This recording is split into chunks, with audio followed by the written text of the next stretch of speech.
noches, bienvenidos y bienvenidas. Mire, en muy poco tiempo, ya ahora el 12 de julio, comienzan los debates que se harán en la ciudad de Santa Fe para reformar parcialmente la Constitución provincial.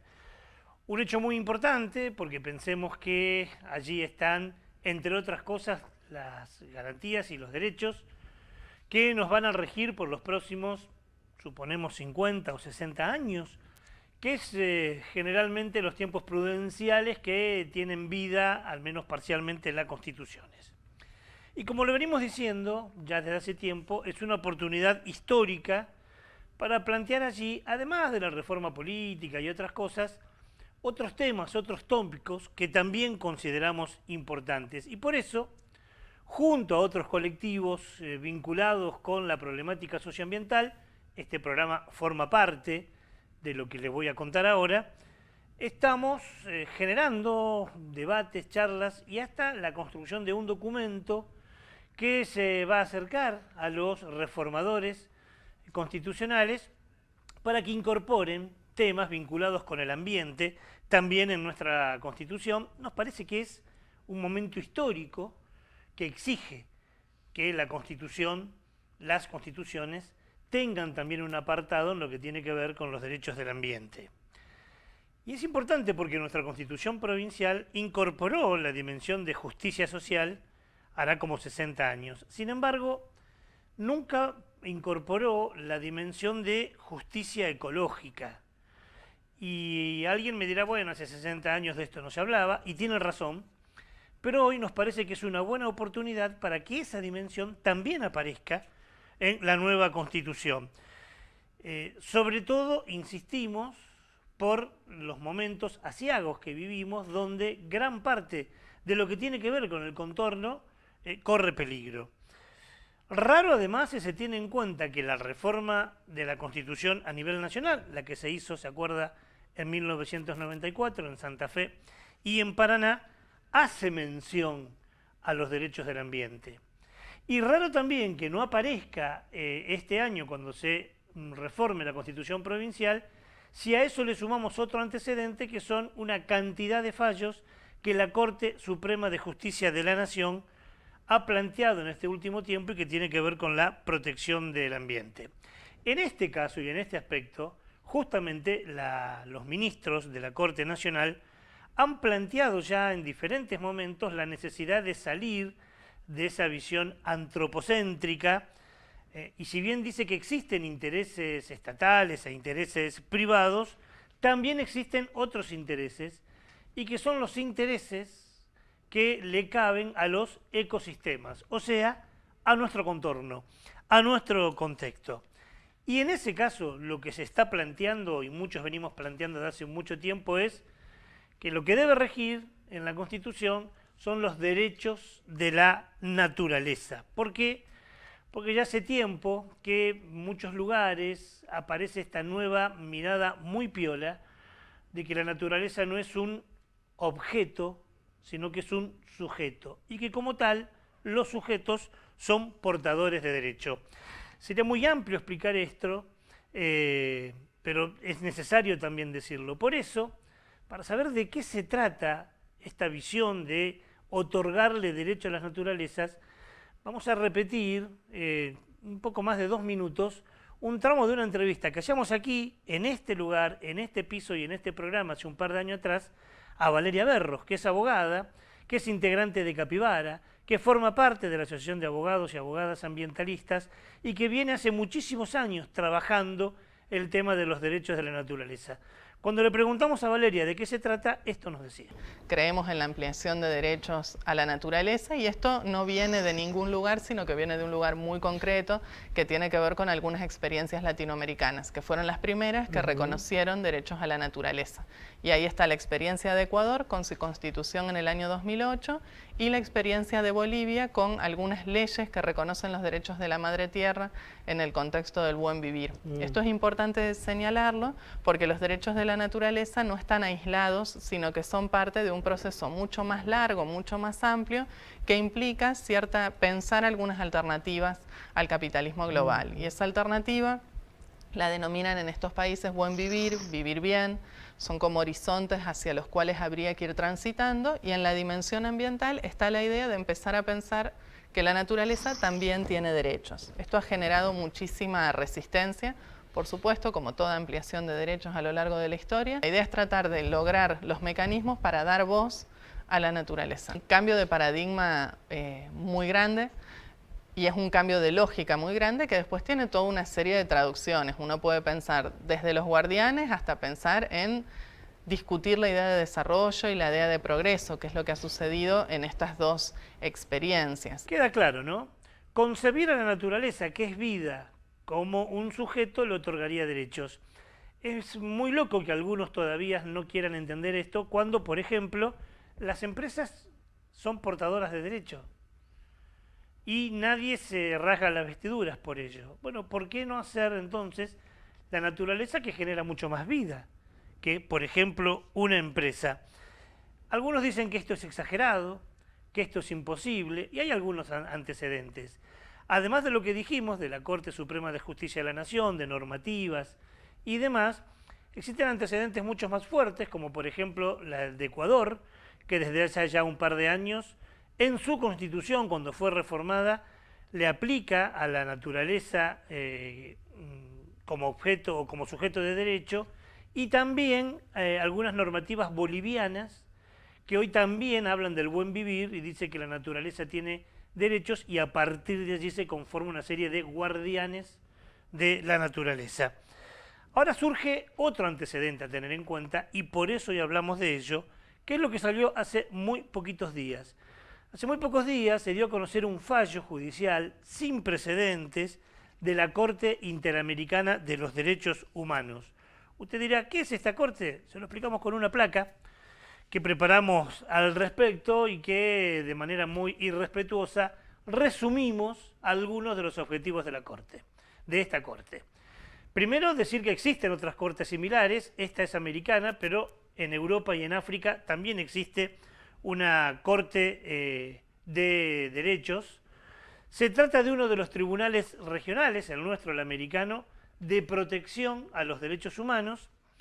Es una institución judicial autónoma, o sea, no depende de nadie, y el objetivo es aplicar e interpretar la Convención Americana que rige a todos los países de Sudamérica y Centroamérica.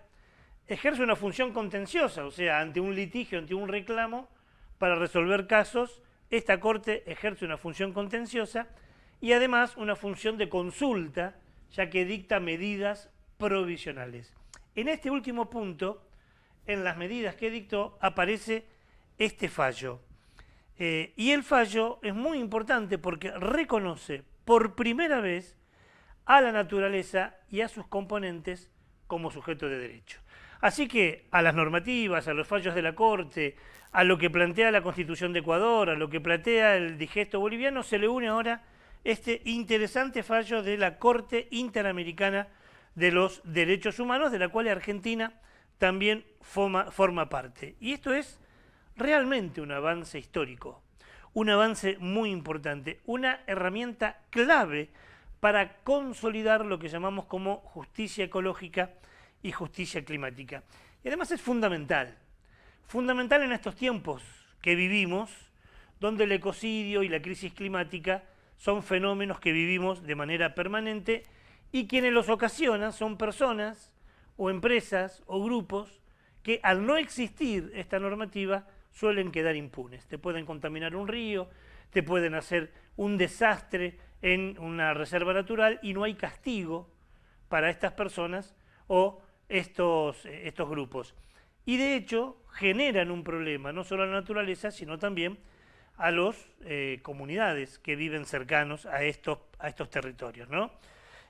Si bien ya se viene hablando desde distintos sectores, este fallo, el que traemos hoy de la Corte Interamericana de los Derechos Humanos, se suma a un digesto muy importante que nos parece que los convencionales constituyentes provinciales tendrán que tener en cuenta a partir del 14 de julio, cuando comiencen a funcionar o a sesionar los reformistas.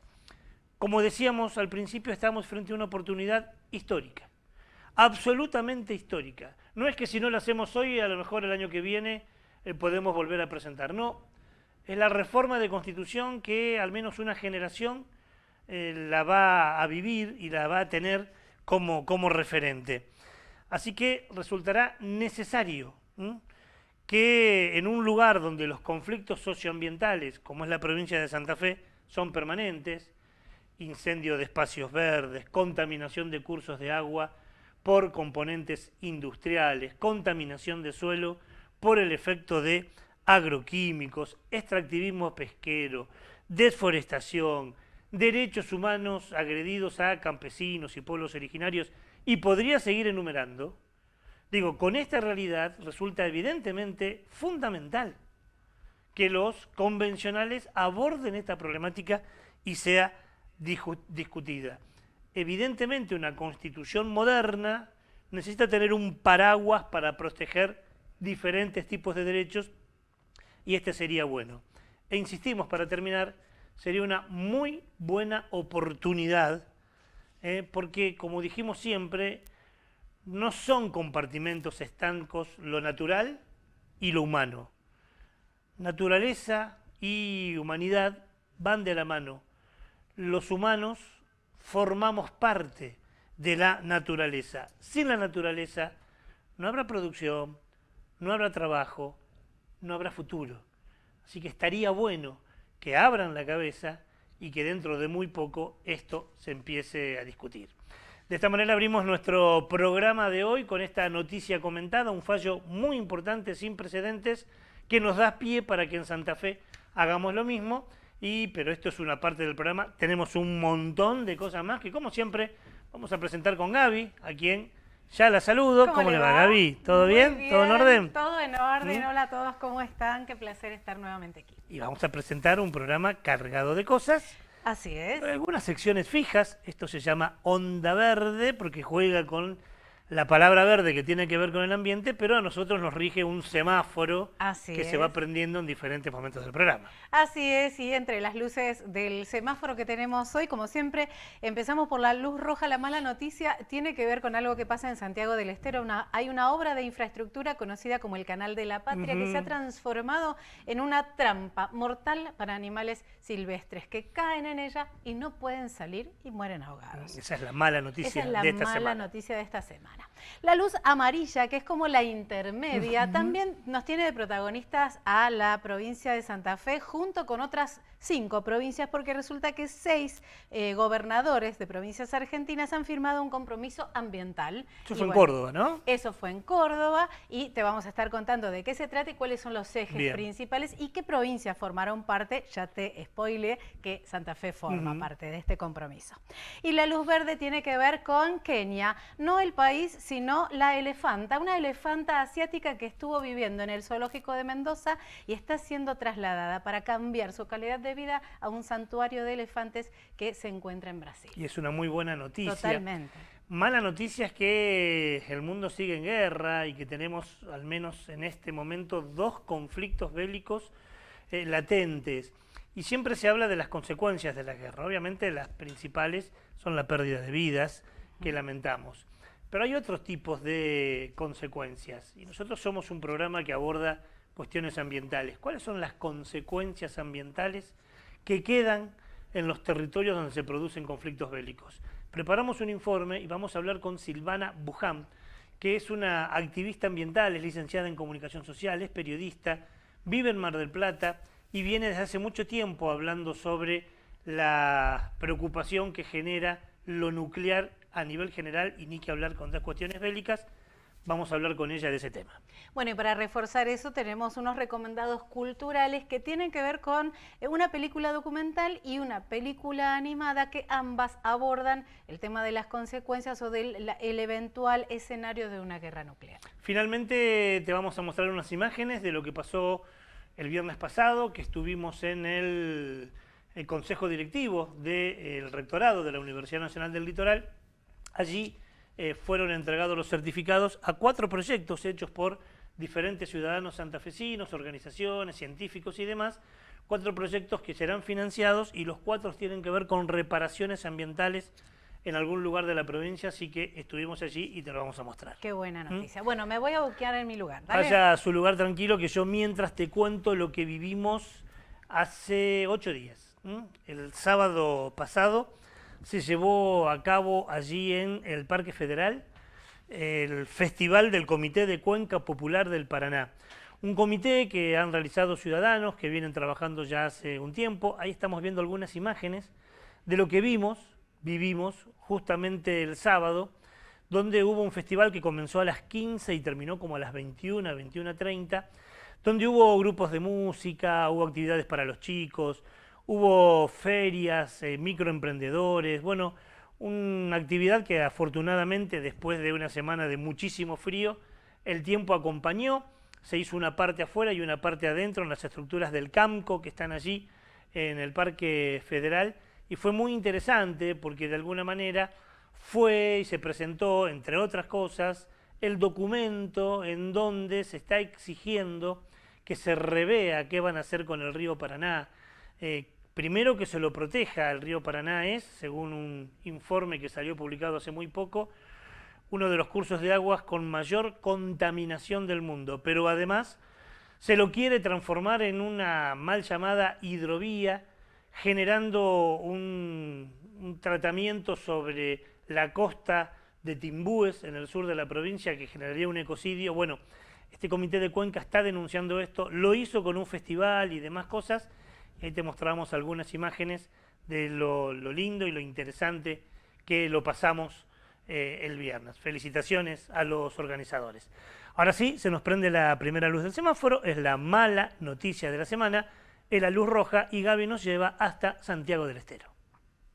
Así es, te lo estábamos anunciando hace un ratito en el sumario. Resulta ser que esta obra de infraestructura, el Canal de la Patria, se ha convertido en una trampa mortal, como te decía, para animales silvestres, y muchos de ellos pertenecen a especies en peligro de extinción. Esto lo aseguran organizaciones ambientalistas que ya demandan ante la Corte Suprema de Justicia por este canal en el que se ahogaron cientos de animales. La causa de estas muertes es esta obra conocida como Nuevo Canal de la Patria, que ha sido realizada para abastecer de aguas a zonas rurales.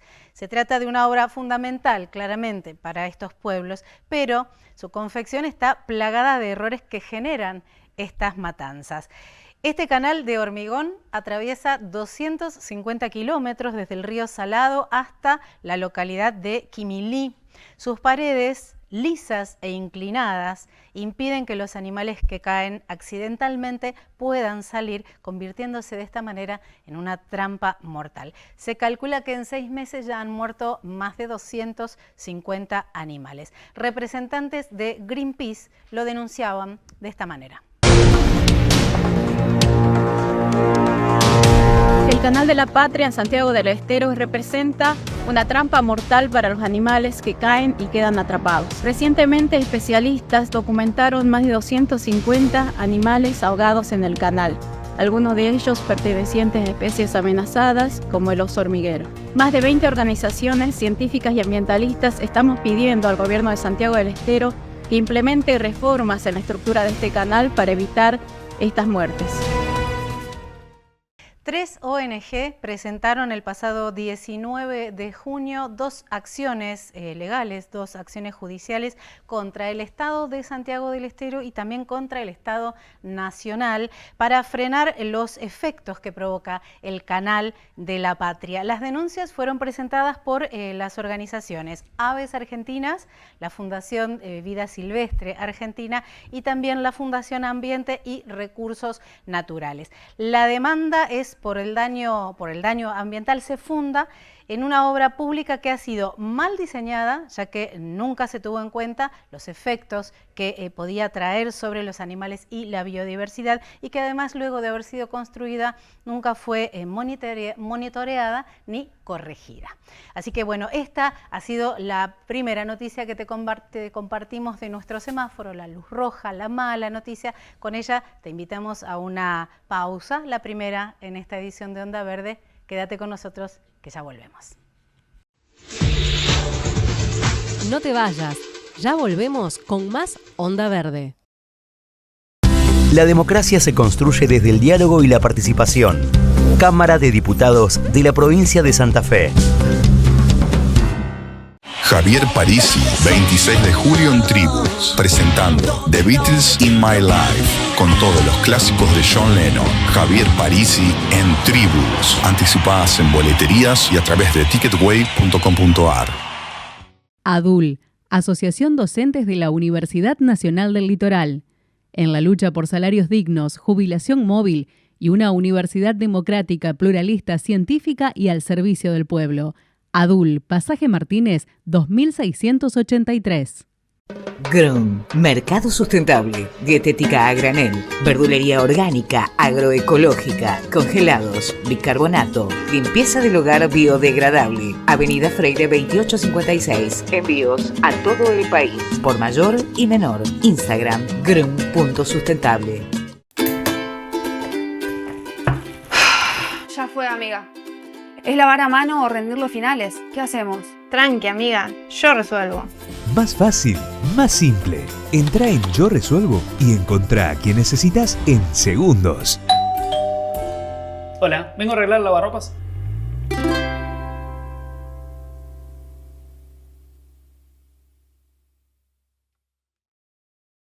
Farmacia Figueroa Sobrero, 87 años al servicio de los santafesinos.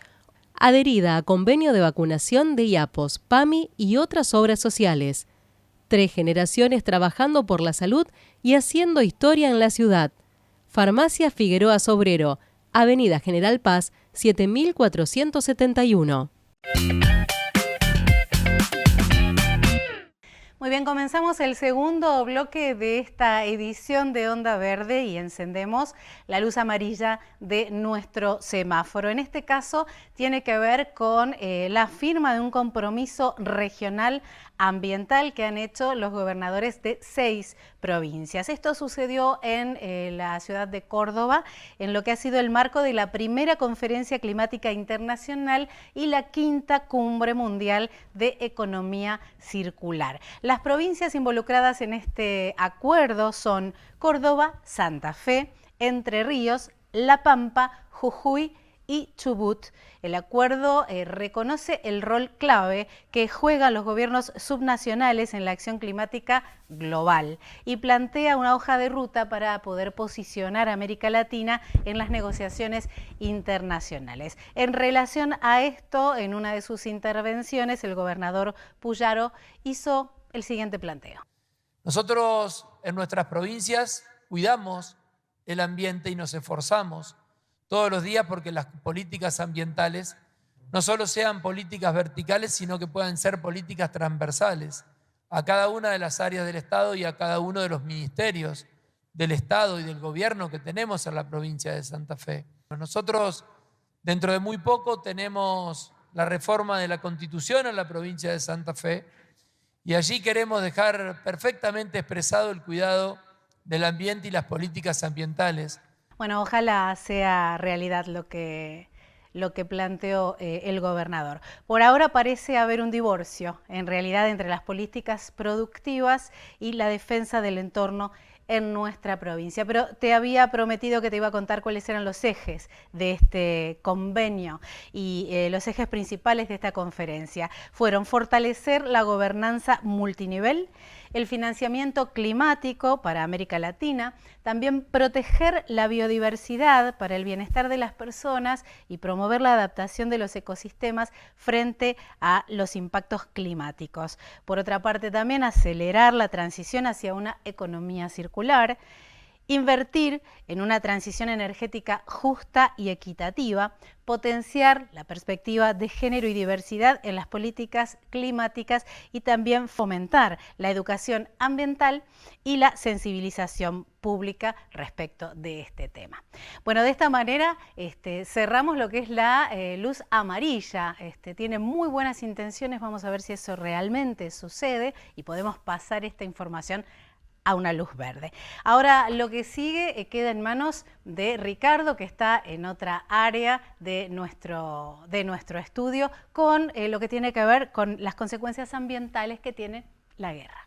Y que es nuestro informe central del programa de hoy, porque otra vez estamos en estamos en peligro. El conflicto bélico o los conflictos bélicos ponen en peligro la vida del planeta.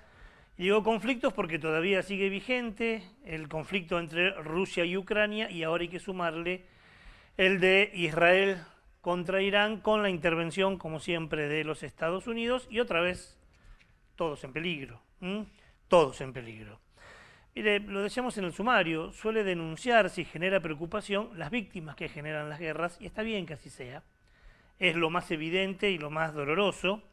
Pero también estos conflictos bélicos generan otras consecuencias, por ejemplo, desocupación en los lugares, inflación, pobreza, chicos que se quedan sin padres, la reconstrucción de las ciudades, y de las que no suele hablarse generalmente, y son muchas, y vamos a ver cómo lo comprimimos en este informe, son las consecuencias ambientales que quedan después de los conflictos bélicos, porque el uso de armas químicas, el uso de armas biológicas, contamina el suelo, contamina el aire y el agua, en el mejor de los casos durante décadas y en el peor de los casos durante mucho más tiempo. Además se generan incendios, explosiones, quema de combustibles fósiles que liberan los gases de efecto invernadero, partículas del aire que quedan contaminadas. Bueno, hay montones de consecuencias ambientales que generan las guerras.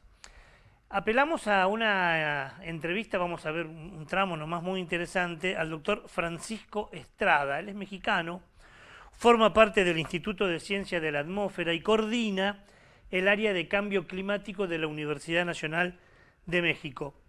Y nos cuenta, en estos pocos segundos que vamos a ver, algunas de las consecuencias que dejan los conflictos bélicos, sobre todo en lo que tiene que ver con la crisis climática.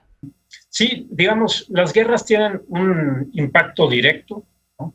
Que por lo general, dependiendo del tamaño de la guerra, pues tendrá un efecto, por ejemplo, en el clima a nivel más local o más regional, por la emisión de ya sea sustancias o gases de efecto invernadero y aerosoles atmosféricos.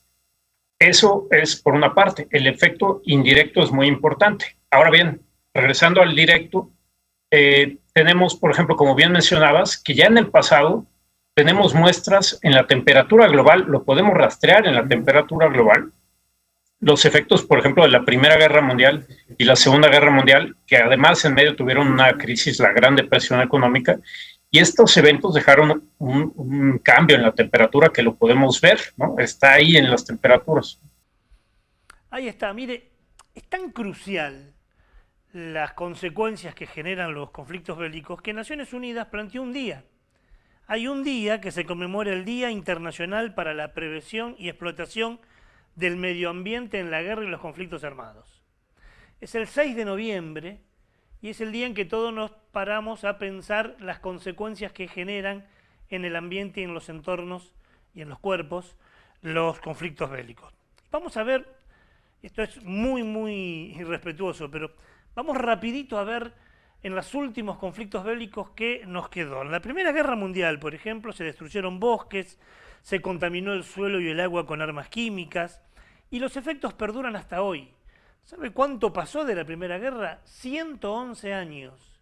Y los efectos todavía están. A medida que avancemos en la historia, la tecnología va a hacer que las consecuencias sean todavía peores. Por ejemplo, la Segunda Guerra Mundial generó una contaminación en ese entonces sin precedentes, y además fue el inicio del uso de la bomba atómica que todavía hoy genera inconvenientes en Hiroshima, en Nagasaki.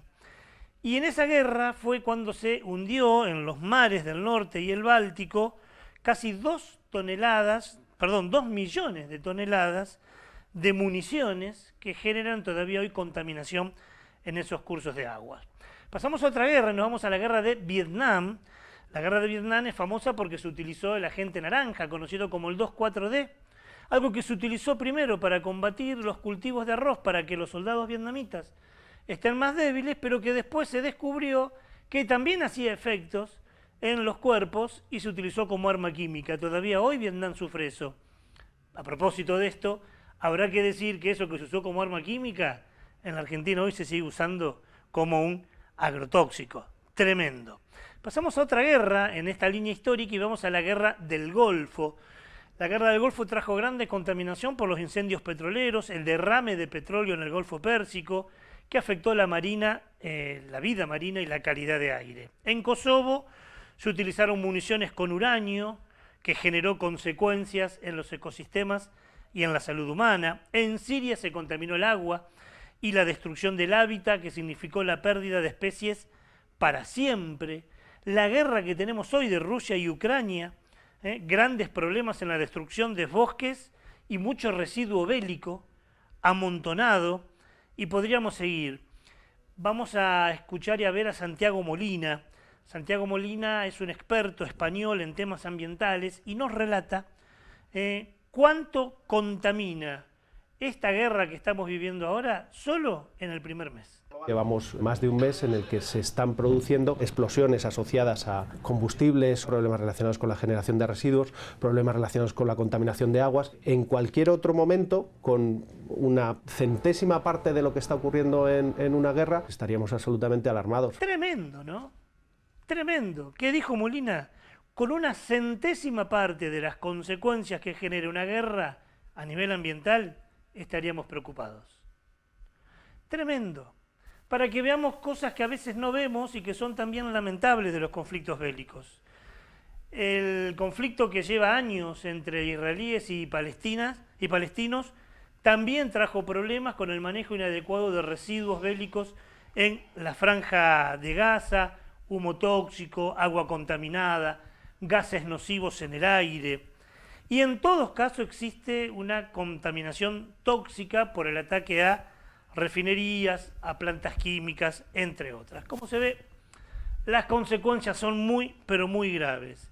En estos días donde el armamento químico y nuclear son una amenaza constante, esto debiera tenernos muy, pero muy preocupado. Por eso vamos a hablar de este tema con una entrevistada que te lo presenta ya mismo nuestra locutora, Paula Roth. Es licenciada en Ciencias de la Comunicación Social, activista ecologista, dirige la ONG BIOS, realiza periodismo científico y ambiental en programas de radios y medios gráficos del país y del exterior. Es miembro de la Red Argentina de Periodismo Científico y la Red Latinoamericana de Periodismo Ambiental. Obtuvo el primer premio Divulgación Científica de la Universidad de Buenos Aires en 2 ocasiones, primer premio latinoamericano y del Caribe del agua por la UNESCO, 8 premios Martín Fierro y el Premio Nacional de Periodismo, entre tantos otros. Ha publicado diversos trabajos sobre la peligrosidad de la industria nuclear. Desde la ciudad de Mar del Plata, habla con nosotros Silvana Buján. Nuestra locutora Paula Roth te presentaba parte, ¿no?, del currículum de nuestra entrevistada de hoy, y como bien lo decía Paula, estamos comunicados con Silvana Buján, a quien mucho le agradecemos este tiempo, estos minutos que nos va a ayudar a pensar. Silvana, ¿cómo te va? Buenas noches, gracias por atendernos. Muy buenas noches, gracias a ustedes por ocuparse de estos temas. Estamos preocupados, vos en Mar del Plata, nosotros aquí, pero el mundo está preocupado. Primera pregunta que parece muy general, pero para introducir el tema debo hacértela. ¿Estamos en peligro todos? En realidad la humanidad está en peligro por diferentes factores, no necesariamente por lo más obvio que tenemos hoy, que son guerras en distintas partes del planeta. Empezamos a estar en peligro prácticamente desde la revolución industrial, desde que empezamos a hacer emisión al ambiente de cosas que no deberíamos haber hecho, y luego desde la llamada revolución verde, cuando empieza a producirse masivamente venenos. Entonces, entre eso y luego el desarrollo de la energía nuclear, que quizás es lo último y la cereza de la torta en esta humanidad que no supimos conseguir, ahí estamos desde entonces en peligro. Es tan lento como esa metáfora de la rana en la olla. Vas calentando de a poco, pero cuando empezás a ver que tenés muertes prematuras por cosas que antes ni siquiera se conocían, o que tenés epidemias, digamos, de patologías, de cosas muy raras, como diabetes, que antes era una rareza, como cáncer, que antes era uno en el barrio y era la penosa y lenta enfermedad, que ni siquiera se hablaba en los medios de ello, y ahora ves que brotan por todos lados como hongos, decís que hicimos mal, ¿no? Y ahora, bueno, le agregamos la radiación, que encima es un serio problema. En el caso de las guerras, nosotros antes de la entrevista con vos hacíamos un informe periodístico Y decíamos que, obviamente, cuando uno habla de conflictos bélicos, la primera consecuencia que aparece y que a la gente de buena voluntad nos apenas son las vidas perdidas, los hijos que quedan sin madres y sin padres, y que es correcto ese análisis de pensamiento lineal, obviamente es correcto y hasta es empático, pero también hay otros tipos de consecuencias. Este es un programa que aborda cuestiones ambientales, vos también hacés periodismo socioambiental. Digo, hay otras consecuencias como las consecuencias ambientales que quedan, y por un tiempo prolongado, en los territorios y en las personas que habitan esos territorios, ¿no? Totalmente, y es muy difícil medirlo porque si uno se pregunta cuánto contamina la guerra, vas a ir a buscar información y todo es estratégico, misterioso, y aparte nadie mide, que eso es algo que uno dice, bueno, ¿cómo? Estás contando muertos, te vas a poner a medir contaminación. Y sí, pero si la querés medir, no hay datos ciertos. Lo que sí se ha podido hacer, hay una ONG británica que se llama algo así como Observatorio del Ambiente en los Conflictos Armados. Y ellos hicieron un análisis de que si la guerra fuera un país, sería de hecho la cuarta más contaminante del mundo. Sería el cuarto país más contaminante del mundo. Y de hecho también es algo bastante absurdo que cuando se hace el convenio de Ginebra y se le ponen todos los protocolos que se hacen allá por el 49, 50, hay una partecita que prohíbe que la guerra contamine. A mí me pareció una cosa tan absurda que eso exista y que esté ratificado por todos los países del mundo, porque es como decir, viste, pónganse a jugar con agua, pero no se mojen, ¿no? Claro, Una cosa así. claro. Pero está escrito, es en el año 77, creo, que se agrega un artículo en donde dice que se prohíbe a los países que tengan una guerra contaminar el ambiente. Eso es algo muy loco. De hecho, hay un día, el día de... El 6 de noviembre. El 6 de noviembre, claro, el Día Internacional de la Prevención de la Contaminación de los Conflictos Armados o algo así. Sí. Vamos, estamos en una situación muy loca porque no tenés que pensar solamente, y que esto quizás las guerras actuales nos hacen pensar en una Zaporizhia, en cuestiones de bombas nucleares y esas cosas, pero pensá en el territorio abandonado, territorio que por mucho tiempo no se va a poder utilizar, tanto porque quedó quemado, contaminado, lo que fuere, como por las minas antipersonas que no las puedes encontrar, grandes territorios que podían haber producido comida o habitado gente. Luego, la contaminación química. Los elementos que se usan en la guerra son altamente contaminantes. Son materiales derivados de los hidrocarburos, gran cantidad de combustibles, cuando están en su lugar de origen, pero después resulta que, como pasó, por ejemplo, en la represa en la metalúrgica, no sé si se acuerdan, en Mariupol, había una metalúrgica que tiró cualquier cantidad de químicos, combustibles, aceites, tóxicos, desparramaron por todos lados. Después otra presa, eso fue también en la zona todavía rusa, que fue no sé qué cantidad de metros cúbicos de agua, rompieron una presa y se llevaron puesto pueblos enteros. O sea, la guerra tiene un montón de externalidades que son tan cruentas como la propia esencia de la guerra, que es matar al otro, ¿no?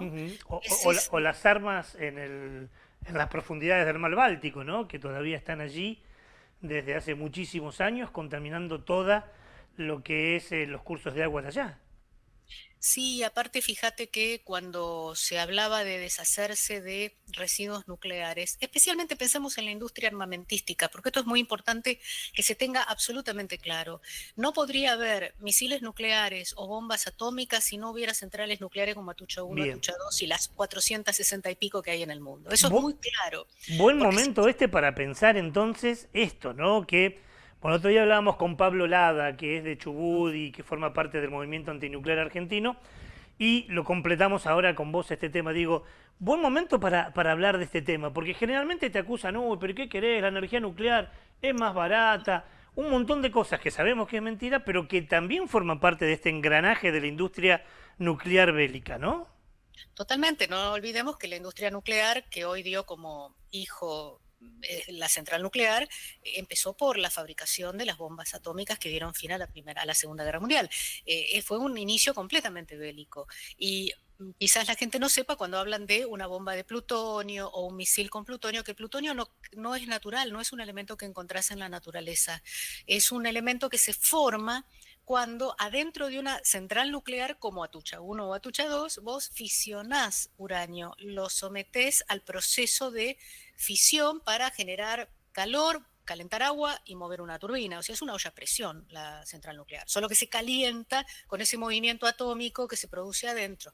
En ese momento generás después de tiempo basura nuclear, que es el residuo, el combustible nuclear agotado. Ese combustible se reprocesa para extraer de él, entre otras cosas, el plutonio. Se forma y nace en la entraña de un reactor nuclear. O sea, no puedo tener plutonio si no tengo centrales nucleares funcionando. Eso fue la campaña Átomos para la Paz, que en los años 50 pobló el mundo de reactores nucleares, haciendo una campaña terriblemente engañosa, diciendo que el átomo salvaba vidas, que estaba todo bien. Y acaban a decir, no le gusta la medicina nuclear. No, ese es otro capítulo. No necesito una Atucha 1 para hacer radioisótopos, para investigar algo médico o para hacer un tratamiento de rayos. Es algo que te dicen a ustedes, no quieren la medicina nuclear. No, sí, la queremos, la usamos y la recomendamos, pero no necesito todo ese camino que desemboca en la parte bélica, que es el camino nuclear, ¿no? Camino de la le quiero agregar a esto algo, a ver si también me ayudás a pensar esto,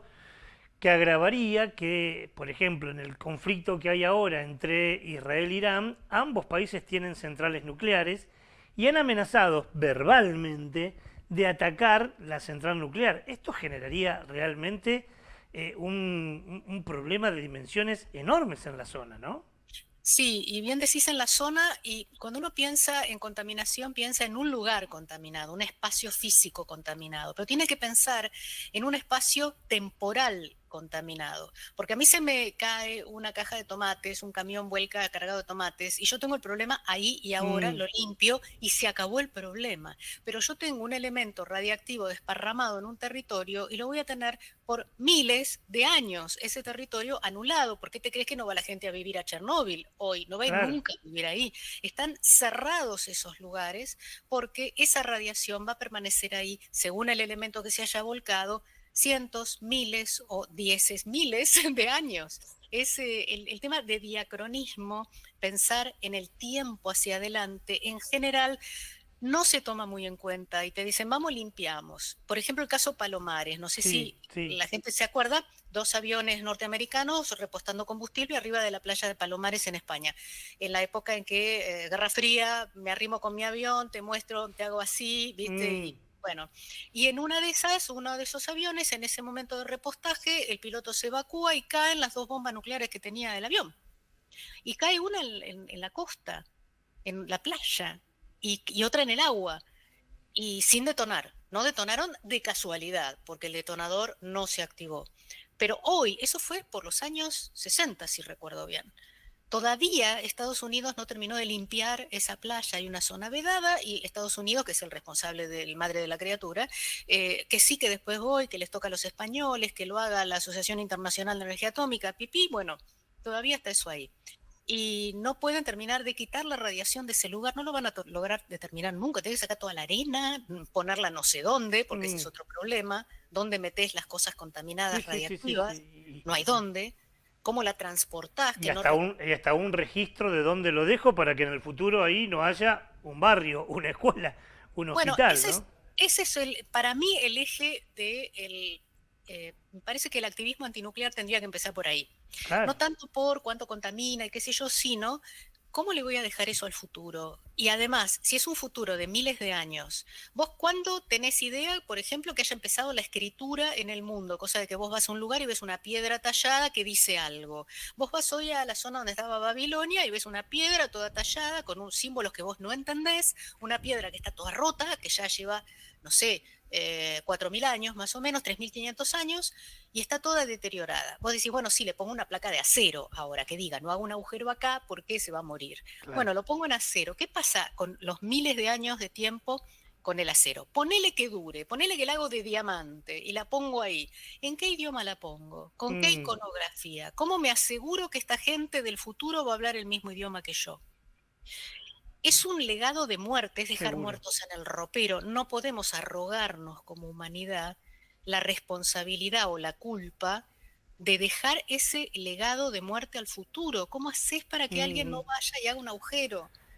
Porque la tecnología de hoy te dice, no, lo hago en roca profunda, como el único que se está construyendo en el mundo, que es el de Finlandia. Lo están haciendo en una piedra gigante, están cavando, ya llevan creo que 18.000 millones de dólares invertidos y todavía no lo terminaron, para sus propios residuos. Sí, hoy la tecnología nos cuesta, parecemos hormiguitas delante del gigante, rompiendo la piedra, pero ¿y dentro de 10.000 años qué va a haber? Claro. Ya sea mucho más fácil llegar hasta ahí. ¿Y en qué idioma, en qué soporte físico pongo el mensaje de que no entre ahí?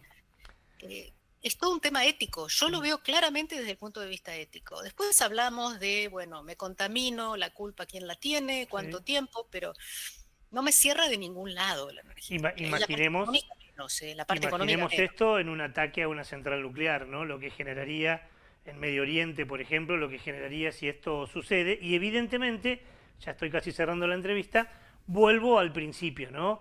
La primera pregunta que te hacía es, ¿estamos en peligro? Bueno, quedó claro. Lamentablemente no nos enorgullece ni nos pone feliz llegar a esta conclusión en estos minutos que nos ayudaste a pensar, pero lamentablemente estamos en peligro y en peligro mal. Totalmente. Y te agradezco a vos y al equipo por poner en evidencia este tipo de cosas, porque en general son temas complejos, que uno piensa que la gente no los va a entender, pero la gente no es tonta y entiende que están jugando con fuego. Y se puede prender fuego mucho más que un incendio forestal esto. Silvana, gracias por el tiempo. Un beso muy, pero muy grande. Un abrazo para ustedes. Muchas gracias, en serio, por el tiempo.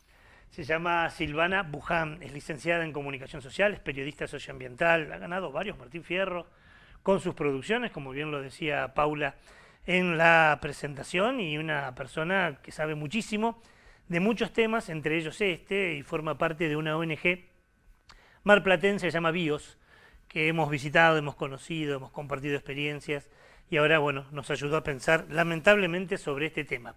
Y para seguir pensando sobre este tema, vamos a plantear algunos recomendados culturales. O sea, ¿hay producciones que nos ayudan a seguir pensando sobre este tema? Sí, hay muchas. Trajimos dos y te las presenta Gaby Rey. Así es, te habíamos dicho que te íbamos a ayudar a seguir pensando sobre estas cuestiones y los recomendados culturales que te traemos hoy tienen que ver con lo cinematográfico. En este caso, el primero de ellos es una película, se llama Threads, o traducido al español, que significa hilos.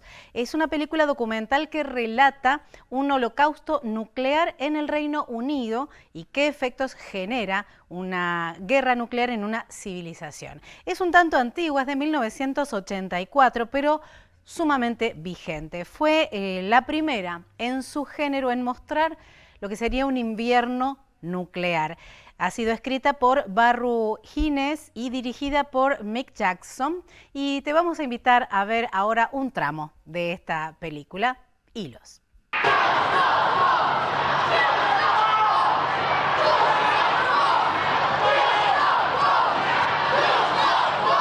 The day has been marked by a number of demonstrations up and down the country, reflecting support for and against the government's decision to reinforce Europe. Although most of these passed off without incident, police made a number of arrests for disorderly conduct at rallies in the North and Midlands. Now just suppose the Russians win this war. What exactly would they be winning? What would they have conquered? Industry! Industry will have been destroyed. Oil refineries will have been destroyed. All our water would have been polluted. The soil would have been irradiated. Farm stock would be dead, diseased or dying. Te contamos que solamente la vas a poder ver en YouTube, esta película que te acabamos de adelantar para encenderte el deseo de verla completa. El segundo recomendado de hoy es una película animada de 1986 que se llama Cuando el viento sopla, basada en la novela gráfica de Reynold Briggs y dirigida por Jimmy Murakami. Relata las pericias de un matrimonio de ancianos frente a un ataque nuclear. También te invitamos a ver el tráiler. Debemos empezar la construcción de un refugio inmediatamente. Quizá haya un golpe disuasorio. Es lo más adecuado. Amigo, ha lanzado un ataque con misiles contra nuestro país. No miren al cielo o por las ventanas. Busquen refugio inmediatamente. Repito, quédense en casa. No salgan fuera.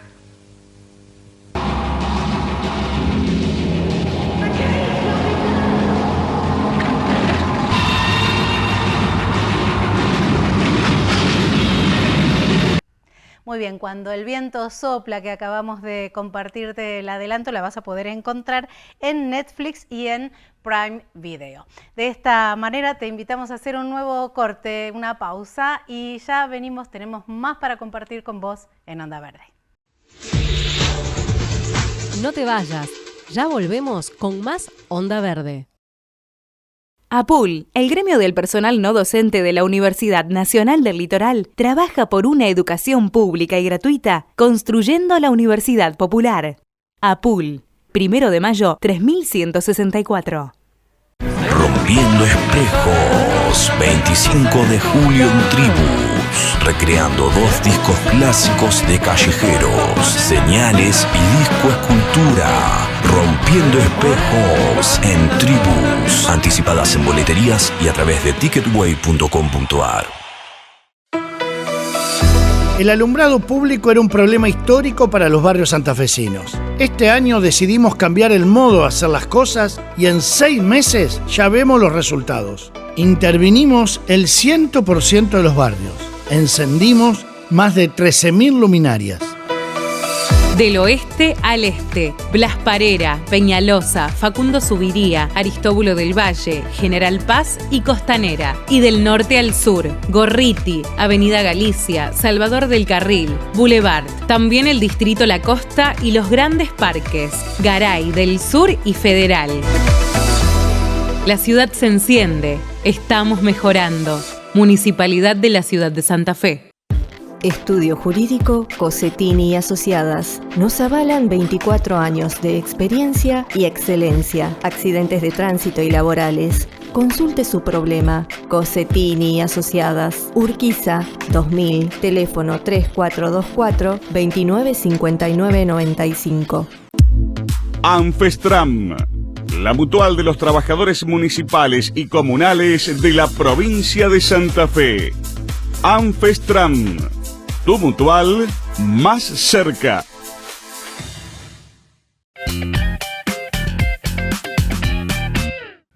Muy bien, abrimos la puerta del último segmento de nuestro programa de hoy, encendiendo la luz verde, la buena noticia de la semana, y en este caso una que nos llena realmente de alegría. Se trata de Kenia.